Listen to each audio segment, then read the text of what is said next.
Que o Senhor nos abençoe nesta noite, a nós aqui na igreja, cultuando juntos aqui, assim como nossos irmãos que estão em casa, e nos edifique com a sua palavra e nos conduza a sermos servos melhores no reino dele. Por isso, os convido para a exposição dessa noite, que abra sua Bíblia lá em Levíticos, capítulo 23. Levíticos 23, do 9 ao 14.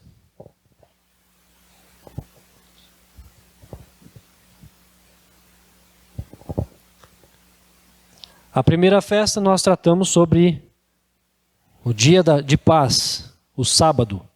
Se você olhar para a sua Bíblia aí, em Levíticos 23, você verá que o primeiro passo é a festa do sábado. Essa festa tem tipificado a questão de paz que o Senhor nos dá. A Páscoa e a festa dos pães asmos, a Páscoa, a nossa redenção, e a festa dos pães asmos, a nossa santificação do pecado.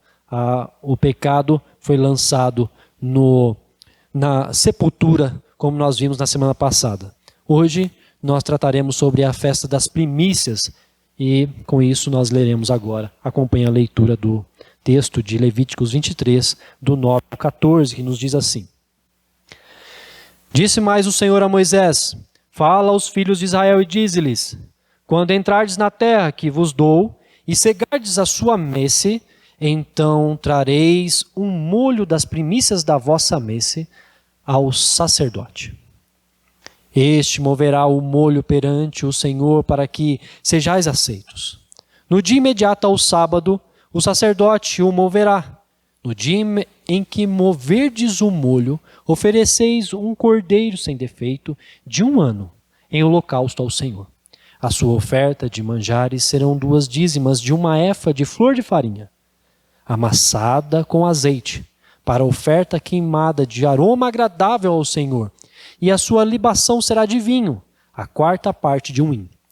Não comereis pão, nem trigo torrado, nem espigas verdes, até ao dia em que trouxerdes a oferta ao vosso Deus, é estatuto perpétuo por vossa geração em todas as vossas moradas. Em todas as vossas moradas.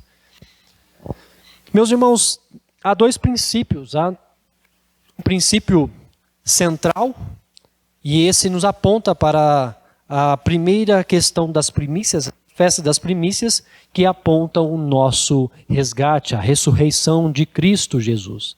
Essa primeira perspectiva é sobre a ressurreição de Jesus Cristo. E essa perspectiva eu irei passar bem breve, vou ser breve nessa perspectiva sobre a ressurreição de Jesus. Essa festa, desde o princípio, e a palavra primícias, ela tem relação com o princípio, porque aqui é aquele relato de Gênesis: no princípio criou Deus os céus e a terra. Primícias, essa palavra é basilar, ela tem estrutura igual àquela empregada lá em Gênesis. Então, o que nós vemos aqui é que Deus instituiu as suas leis que foram transmitidas para Moisés, e ele transmitiu ao seu povo, Israel, enquanto o povo estava no Monte Sinai. Mas como instituir uma festa que não podiam celebrar? Essa festa não foi celebrada, porque eles não tinham molhos, não tinham cereais para ser colhidos.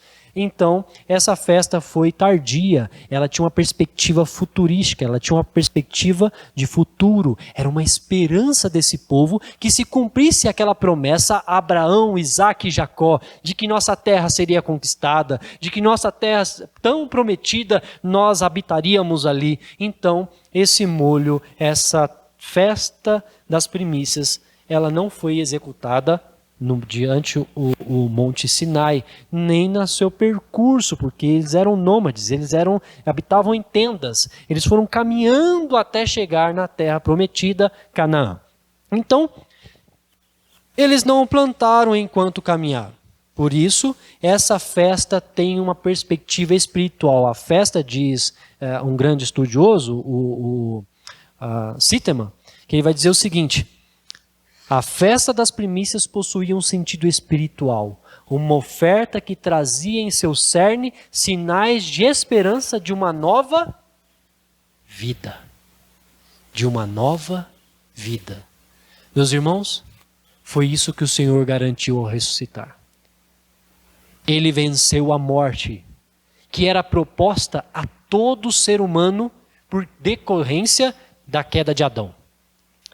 A morte é algo que é a condenação do ser humano pela desobediência. Ninguém pode evitar a morte. Mas Cristo venceu ela. Ao ressuscitar no primeiro dia, ao levantar do sepulcro, o Senhor venceu e nova vida foi proposta. Por isso, meus queridos irmãos, essa primeira perspectiva ela celebra, e aqui é uma perspectiva espiritual dado àquele povo, de que eles celebrariam uma nova vida, uma nova perspectiva. Eles estavam saindo do cativeiro do pecado, estavam saindo do Egito, ali onde a idolatria era vista, onde a sepultura era vista por causa do pecado, onde a amargura por causa das decorrentes aflições, pesado jugo era imposto sobre aquela nação, mas eles estavam deslumbrando através dessa festa uma nova vida. E essa vida vem com o Senhor. Então, o que nós queremos dizer através disso? Alegre-se, meu querido irmão. Alegre-se pela ressurreição. O Senhor cumpre a sua aliança em prover uma terra que mana leite e mel à descendência de Abraão. Durante a trajetória do povo pelo deserto, eles precisavam obedecer e santificar-se. Lembra da festa passada? A festa dos pães asmos, que era a questão de tirar fora do meio do povo o pecado, tirar fora a idolatria que eles tinham visto lá no Egito e também iriam ver nessas terras que eles iriam habitar, em Canaã. Então tire fora do meio de vocês a idolatria, tire fora do meio de vocês o pecado. Assim era a celebração dos pães asmos. Agora eles estavam celebrando uma nova perspectiva. Então, eles deveriam perseguir pela fé, só que aconteceu algo que não deu certo.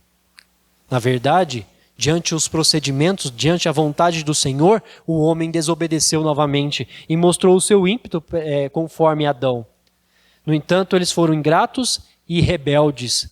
E os que puderam entrar, que aí viram a nova terra, eles entraram e puderam celebrar, porque eles chegaram e o Senhor encontraram a misericórdia do Senhor. Ali, lembre-se, Josué e Calebe e os outros adentraram a terra prometida, e adentrando essa terra, eles puderam celebrar com alegria, mas eles não plantaram. Eles não ceifaram lavraram a terra e semearam. Eles chegaram e a terra estava pronta. Eles chegaram e colheram os frutos daquela terra. Uma terra que mana leite e mel. Lembra dos espias quando adentraram aquela terra e encontraram frutos grandes, bonitos? Isso mostra que o Senhor cuida de nós, meus irmãos. Isso mostra que o Senhor não abandona o seu povo. E principalmente, o Senhor é misericordioso e o Senhor não quebra a sua aliança. O Senhor sustentou a sua aliança, Ele escolheu um povo, Ele fez isso por misericórdia. E o Senhor assim conduz, assim como conduziu Adão no jardim do Éden, Ele fez tudo bom, maravilhoso e colocou o homem onde tinha tudo pronto para ele. Mas o homem foi ingrato. E olha os nossos irmãos que adentraram a terra de Canaã repetiram a mesma coisa. Na terra prometida, a ausência de fé e obediência conduziu o povo ao cativeiro e à idolatria. Eles não se purificaram do fermento da idolatria dos povos da terra de Canaã. E eles praticaram os mesmos cultos e as mesmas idolatrias, cultuaram os mesmos deuses e foram caminho aos reis da terra e à idolatria dos reis. E por isso o Senhor levou eles ao cativeiro. Sabe, isso tudo é um momento histórico. Tudo isso vai contando a narrativa bíblica, vai nos apontando como o coração do homem ele é quando ele desobedece ao Senhor. Ao retornarem o medo de caírem, Isso ao retornar da Babilônia, quando eles voltam com Zorobabel, eles voltam com Esdras, eles voltam com Neemias, ao retornar eles tiveram muito medo, eles tiveram temor, eles não queriam mais voltar ao cativeiro babilônico. Então surgiu um farisaísmo tremendo, porque eles começaram a ser rígidos demais, além das escrituras, além da lei mosaica, além dos salmos, além dos reis, dos livros dos reis, dos livros das crônicas. Eles também encontraram outras coisas, anotações, sabe, aquelas explicações do texto bíblico, que muitas vezes nós devemos tomar cuidado, porque alguns pressupostos, algumas anotações de pessoas vão além do entendimento bíblico, mostram um caminho além do nosso Redentor. Por isso, as Escrituras, eles passaram, foram além e transformaram numa rigidez, surgindo o farisaísmo. Nossos queridos irmãos, eles ficaram muito rígidos com medo de voltar à Babilônia, mas eles acabaram numa rigidez, acabaram num farisaísmo e numa cegueira. Alguém abra para mim, Pedro, por favor, com a sua voz rompante, Mateus 13, do 10 ao 15, por favor.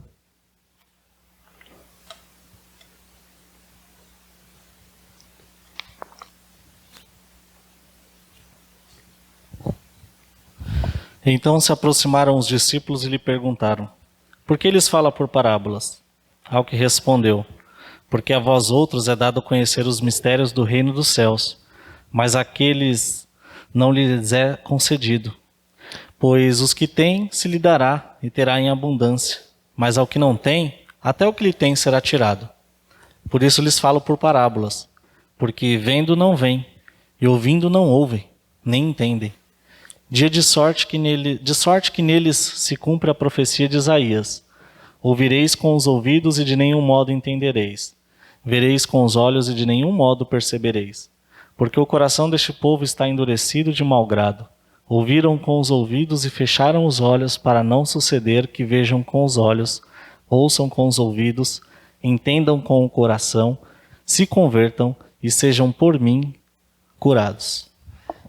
Meus irmãos, nós estamos diante de um povo que, mesmo conhecendo, sendo detentores da verdade, lembre-se na história, quando você abre um livro de história, você vê lá 3 pontos importantes na vinda do Messias.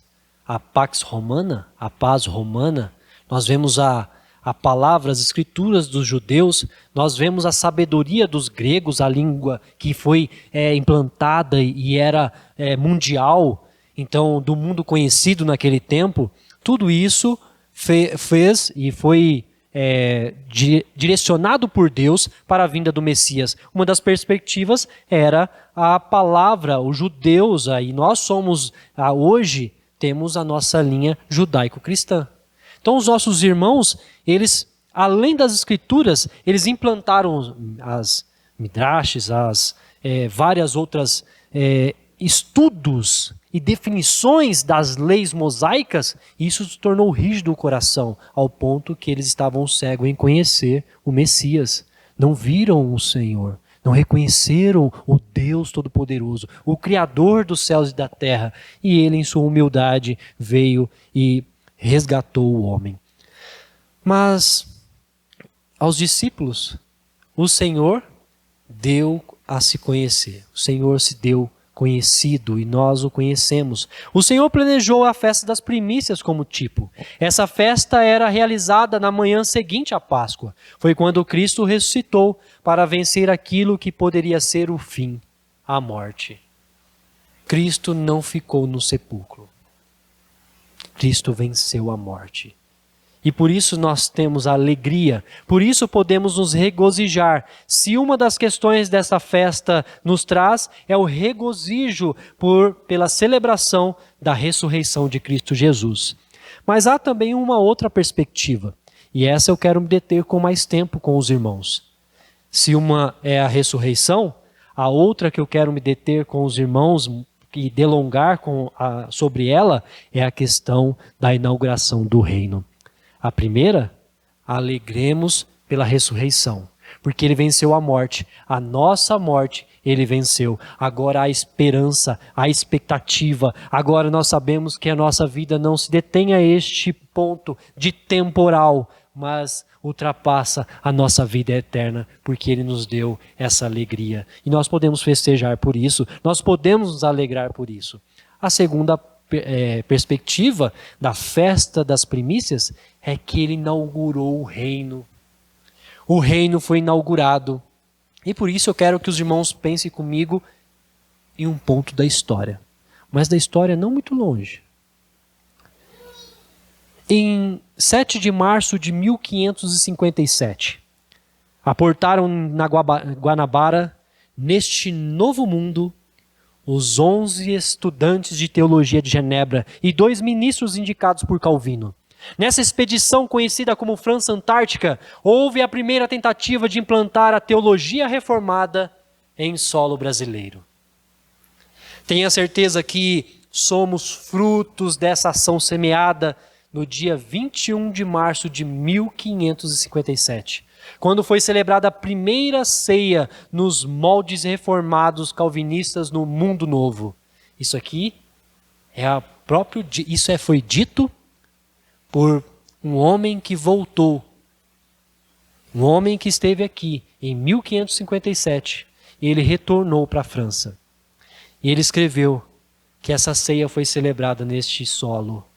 Meus irmãos, aqui começa a nossa história, o nosso ponto de evangelização do Brasil. Assim como do sangue desses mártires de Guanabara, eles não sobreviveram, eles foram martirizados. O sangue deles clama da terra e servem como testemunho a nós, como devemos servir o nome de Cristo em seu reino. Se o reino foi inaugurado, o reino é estendido pelo mundo, Jerusalém, Samaria e aos confins da terra. É pelo evangelismo, é pelas missões. E isso nos mostra que o reino foi inaugurado para que o Senhor cumprisse a sua vontade. Uma das áreas, meus irmãos, que nós temos, alguns têm medo e alguns temores dos cristãos, é o estudo das últimas coisas. Se o reino foi inaugurado, muitos de nós tememos ao estudar as últimas coisas. E sabe, esse estudo das últimas coisas, o estudo da escatologia, uns podem não querer estudar ela porque aponta os seus pecados, os seus erros, a sua mente é confrontada. Porque há muitas questões que virão, há muitos pecados que serão confrontados e nós queremos correr disso. A nossa mente, ela não quer ser confrontada.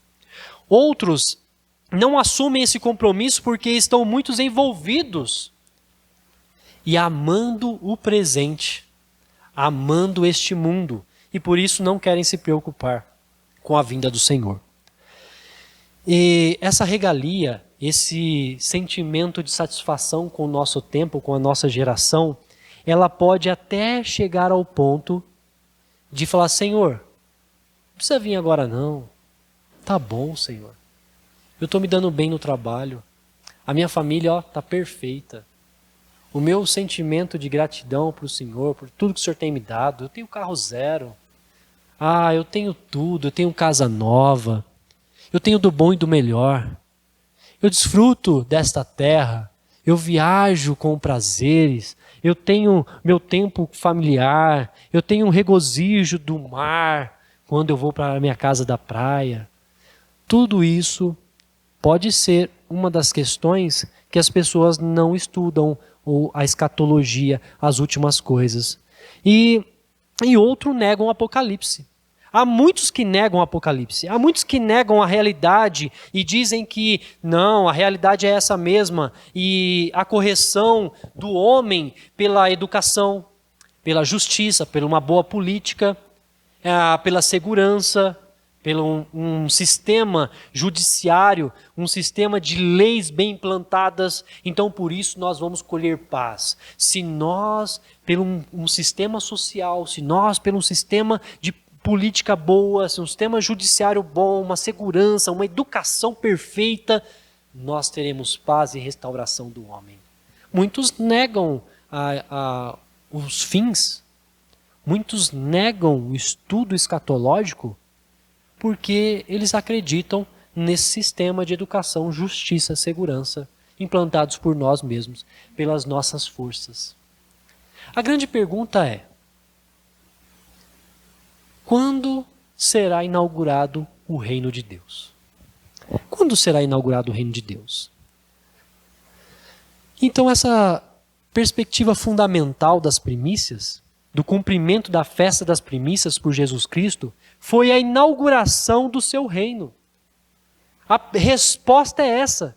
Cristo, ao ressuscitar, ele inaugura o reino e afirma, Citema, a ressurreição de Jesus deu início a algo maior do que a vida depois da morte física.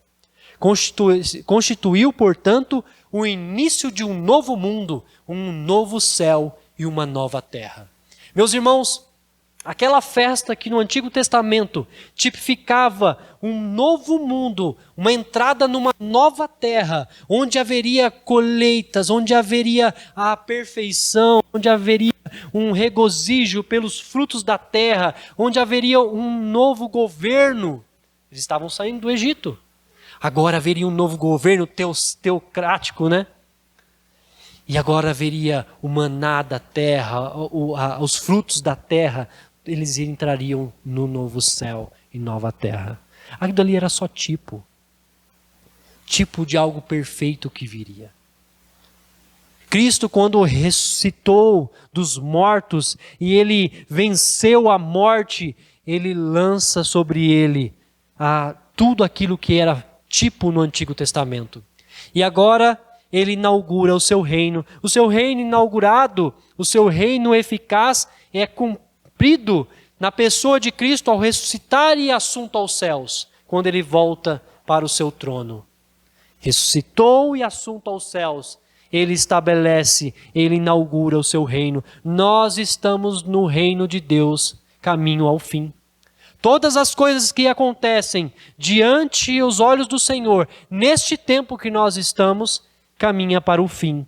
A Bíblia diz: se porém eu expulso os demônios pelo Espírito de Deus, Cristo dizendo isso, certamente é chegado o reino de Deus sobre vocês.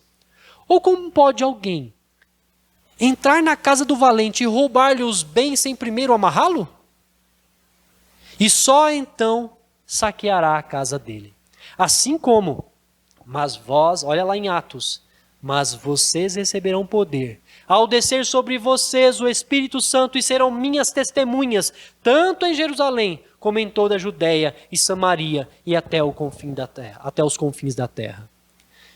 O reino de Deus foi inaugurado pela ressurreição de Jesus e com a sua ascensão ao seu trono. E agora, afirma Paulo, e assim, se alguém está em Cristo, é nova criatura. E as coisas antigas já passaram, e eis que se fizeram novas todas as coisas. Por isso, meus irmãos, Cristo ressurreto, Cristo assunto aos céus, agora somos nova criatura, aqueles que são chamados por Ele, aqueles que são transformados e aqueles a quem o Espírito Santo de Deus habita. Por isso somos nova criatura. Portanto, todos os justificados mediante o sangue de Cristo Jesus são embaixadores do seu reino no mundo. Somos nova criatura ou criação. Criatura no sentido paulino, sentido de Paulo, ali em 2 Coríntios 5,17. Criação nova. Nós somos nova criação. Aquilo que se transforma, ele voltou, Cristo ao ressuscitar e inaugurar o seu reino, ele transforma tudo aquilo que tinha sido quebrado, tinha sido caído por Adão. O segundo Adão, Jesus Cristo. Agora transforma tudo novo. E agora nós somos novos em Cristo Jesus. Somos feitos novos, o caráter cristão da verdade e sinceridade. Isso nós tratamos na semana passada, sobre os pães asmos. A verdade e a sinceridade que Paulo dá ao significado dos pães asmos. A vida santificada do pecado. Amplia o reino de Deus pela proclamação do Evangelho. Meus queridos irmãos, o Evangelho é a proclamação dessa nova criação. O Evangelho é a ampliação desse reino ao passo que o cristão, como nova criatura, vai estendendo o braço do evangelho, vai anunciando nação após nação, Jerusalém, e aí Samaria e aos confins da terra. Judéia, Samaria e até aos confins da terra. E aí chega a nós, brasileiros. Por isso, Jesus afirma que faremos obras maiores do que Ele, porque o Espírito Santo habitará em nós e com poder nos usará. Pecadores regenerados agora e santificados por Ele para anunciar a vida aos mortos e cegos espiritualmente. Assim como no tempo de Cristo, havia fariseus e duros e cegos, precisavam ser iluminados pela palavra de Deus, e ali o verbo de Deus encarnado estava iluminando os homens. Nós hoje iluminamos os homens através da verdade da palavra dele. Esse é o poder dado por Deus. Por isso, abra a sua Bíblia lá em João 14. Nós nos deteremos alguns momentos nesse texto precioso da palavra de Deus, de João 14.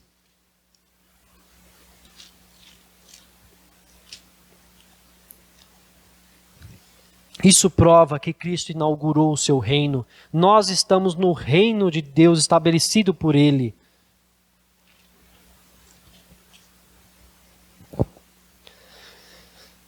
Verso 12. Leia para mim, por favor, Daniel. Verdade, em verdade vos digo que aquele que crê em mim fará também as obras que eu faço, e outras maiores fará, porque eu vou para junto do Pai. Em verdade vos digo que aquele que crê em mim fará também as obras que eu faço e outras maiores fará, porque eu vou para junto do Pai. E tudo quanto pedirdes em meu nome, isso farei, a fim de que o Pai seja glorificado no Filho. Meus irmãos, essas obras maiores,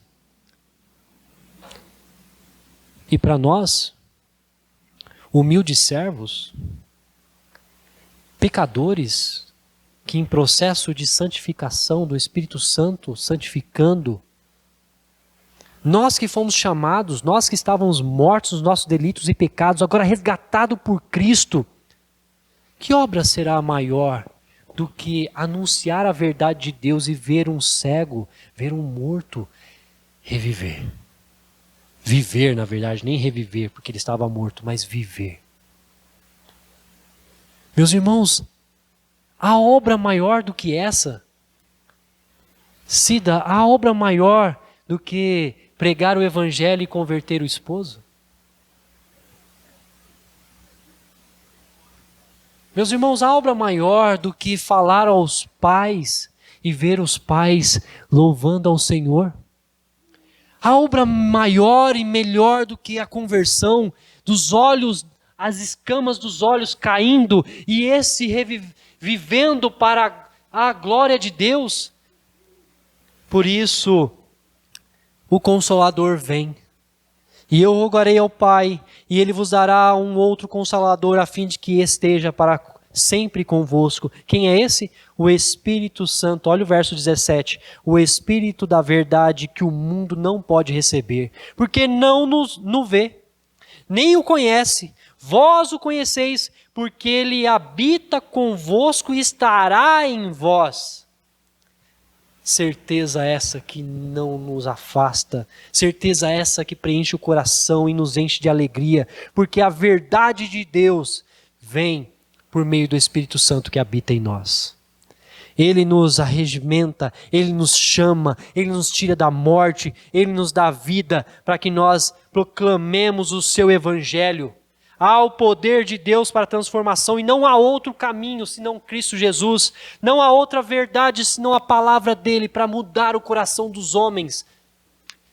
Não há verdade que eu possa proferir para mudar o que há dentro do coração, da mente do coração do ser humano, senão a verdade de Cristo, senão o poder de Cristo.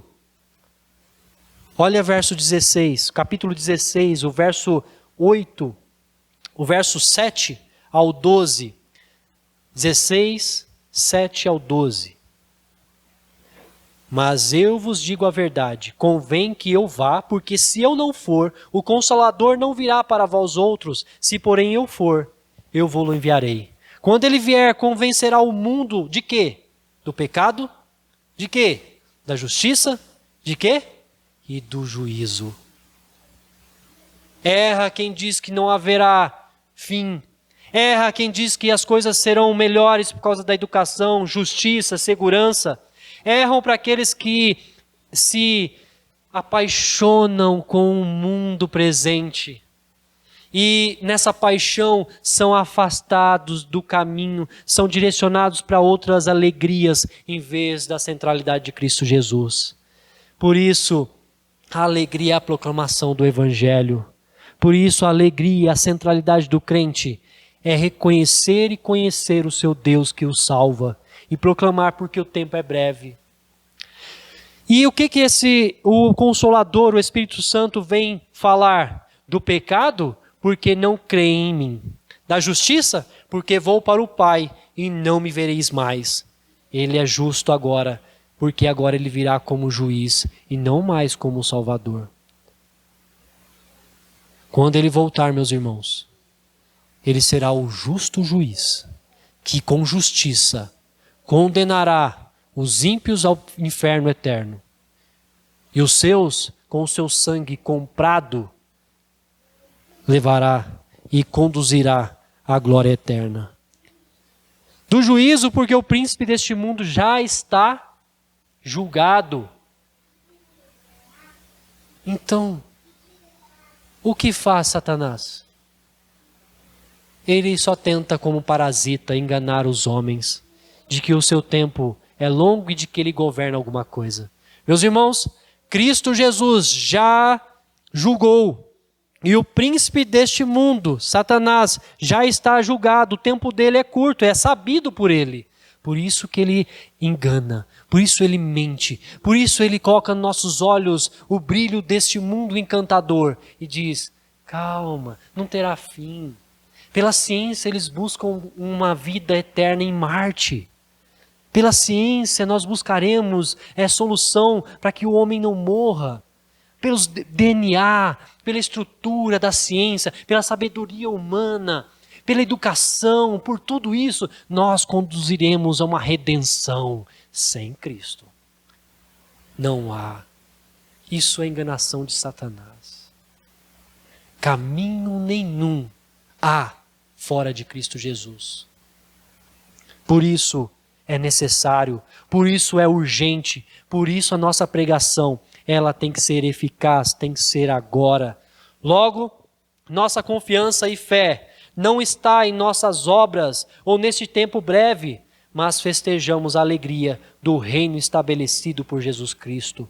E eu quero também abordar esse reino concreto, esse reino eficaz, esse reino estabelecido por Cristo lá em Apocalipse 12, o verso 5.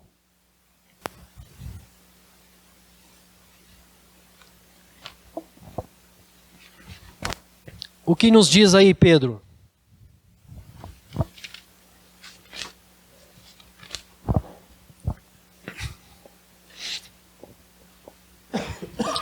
Nasceu-lhe, pois, um filho varão, que há de reger todas as nações com cetro de ferro.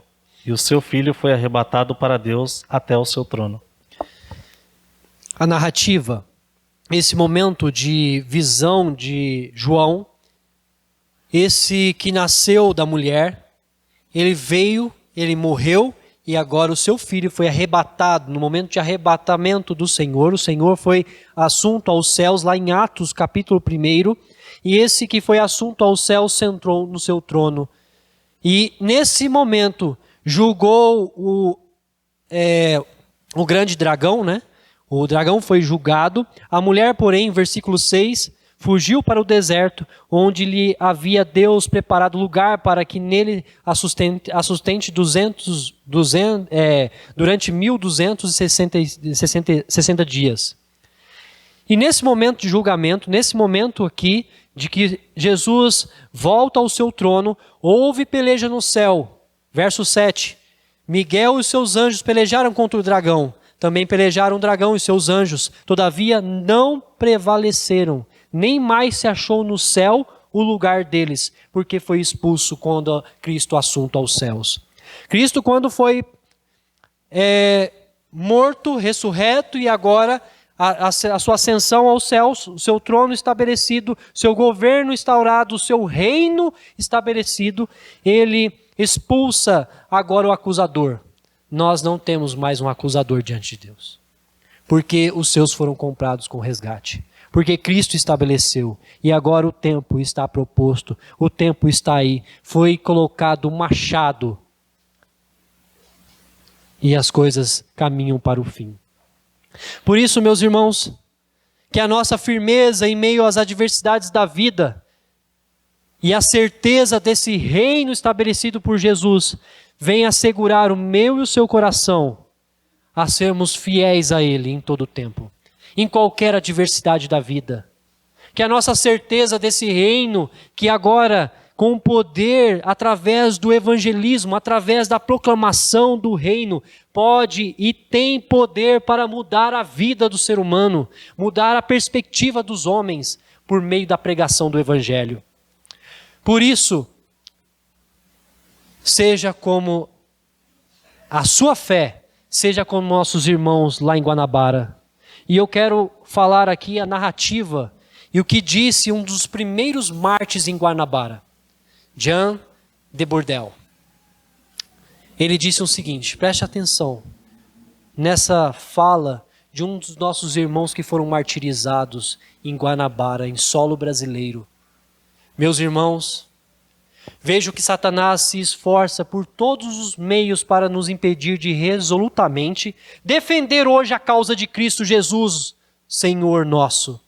E que algum de nós revela uma timidez fora do razoável, equivalente mesmo a uma dúvida acerca do socorro e favor do nosso bom Deus, em cujas mãos sabemos que estão nossas vidas.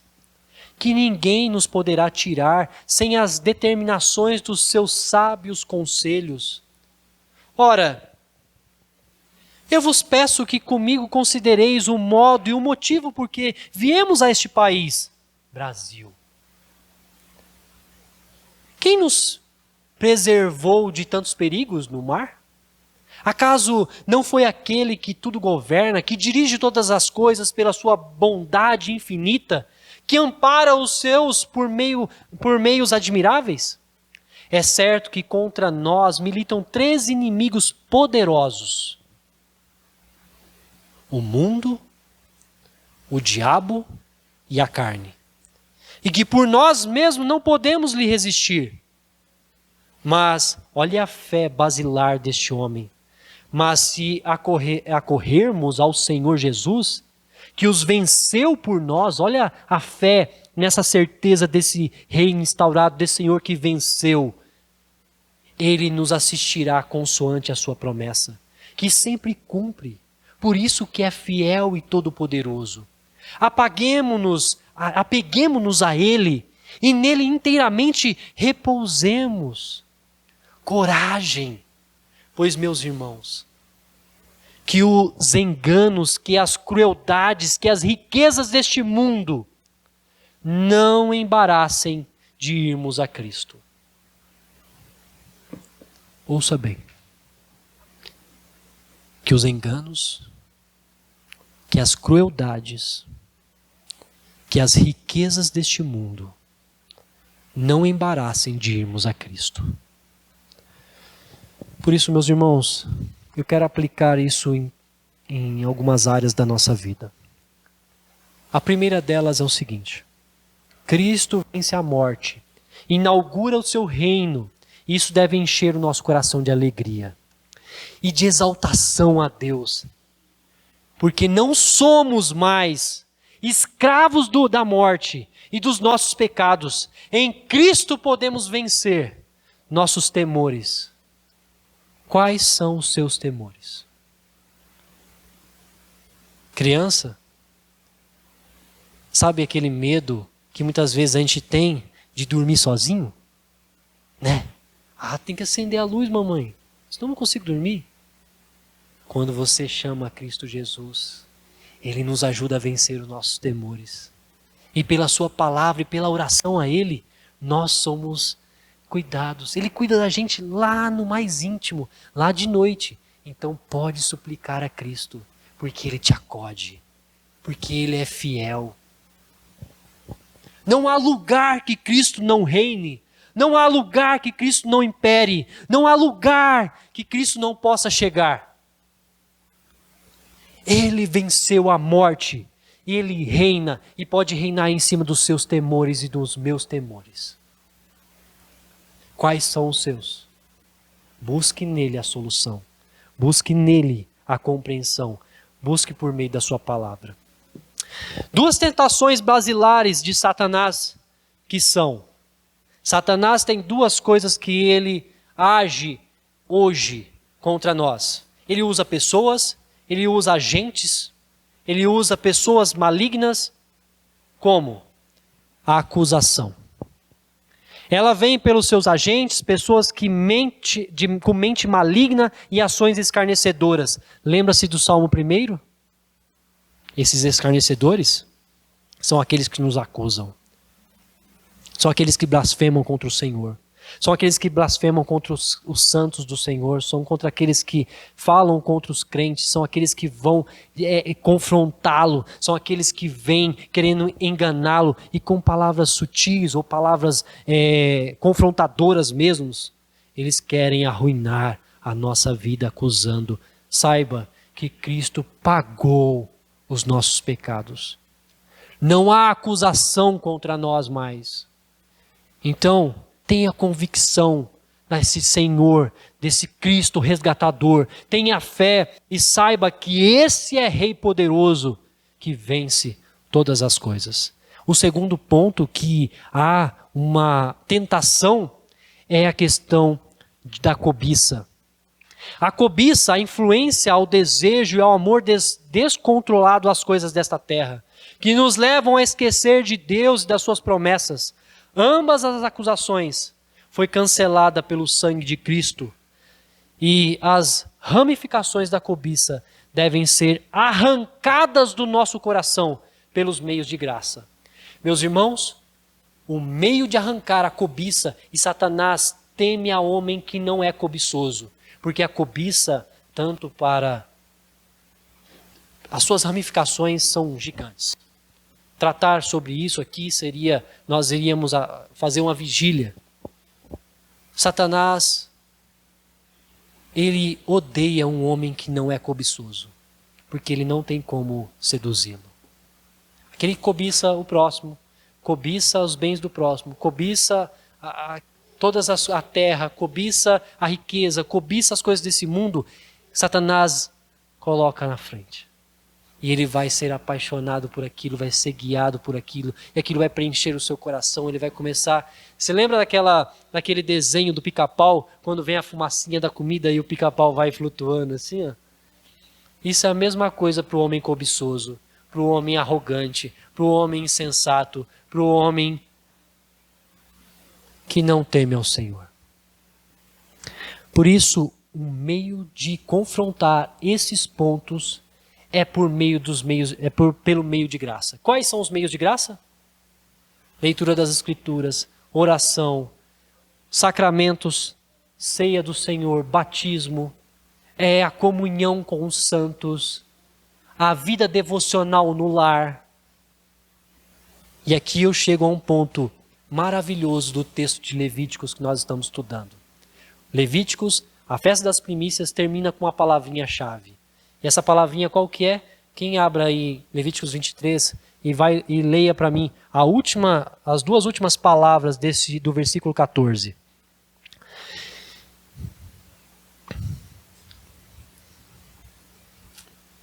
Cristo, ao inaugurar o seu reino, nos garante a vitória por meio do seu evangelho. Teologicamente, isso é conhecido como já e ainda não. Nós já desfrutamos como selados do Espírito Santo, como diz Paulo aos Efésios.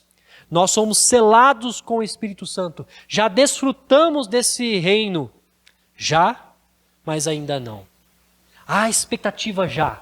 Nós já nos congregamos aqui. Isso aqui é uma particularidade do reino eterno. Já, ainda não completo. Os efeitos do pecado é visto.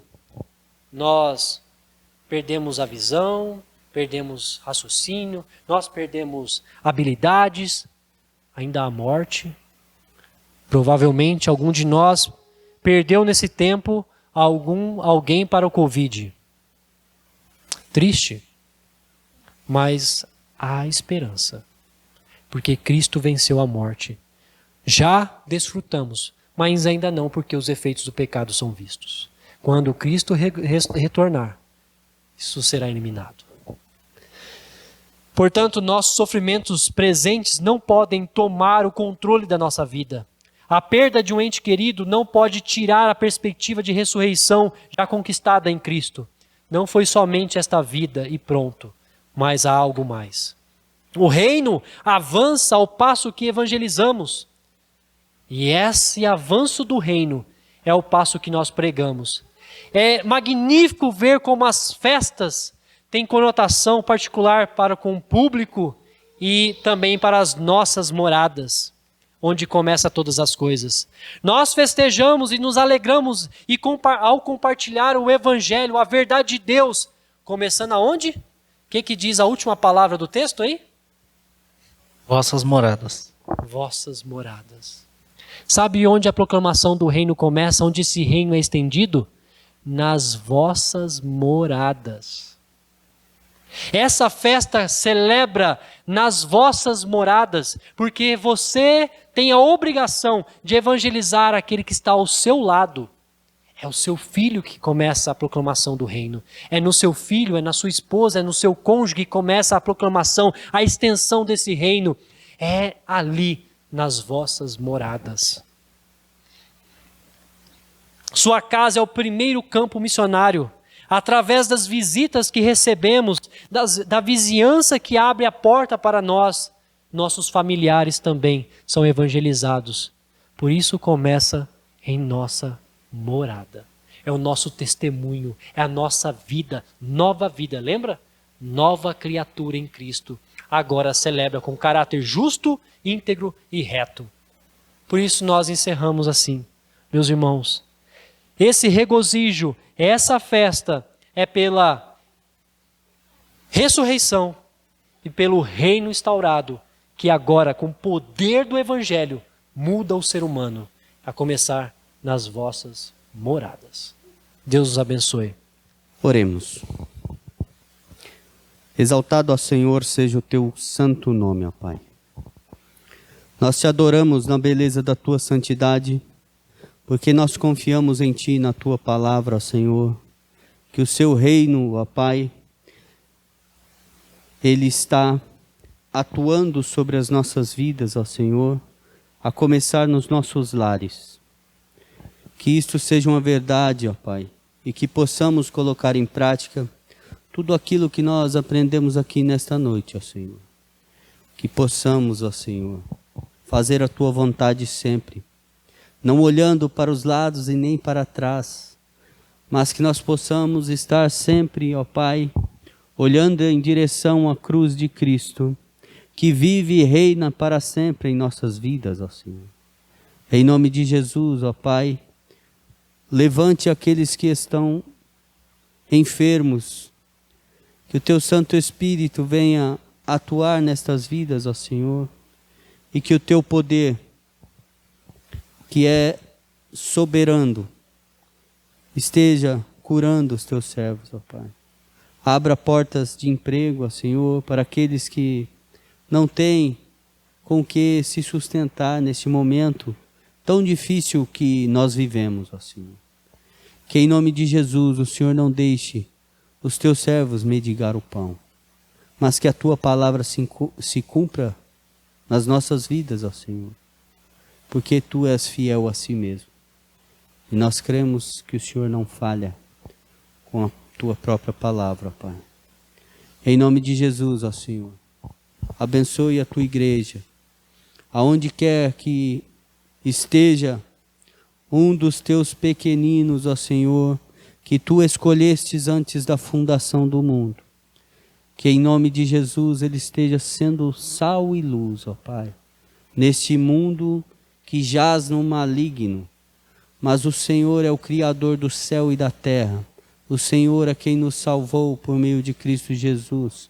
Por isso nós clamamos a Ti, que o Senhor esteja levantando homens e mulheres, ó Pai, neste mundo tenebroso, para que a Tua luz seja edificada, ó Pai, para que outros ainda ouçam a Tua voz através dos Teus servos. Em nome de Jesus nós oramos e Te louvamos nesta noite, porque Tu és o Rei da Glória. Esta é a nossa oração, pedindo perdão pelos nossos pecados. Amém.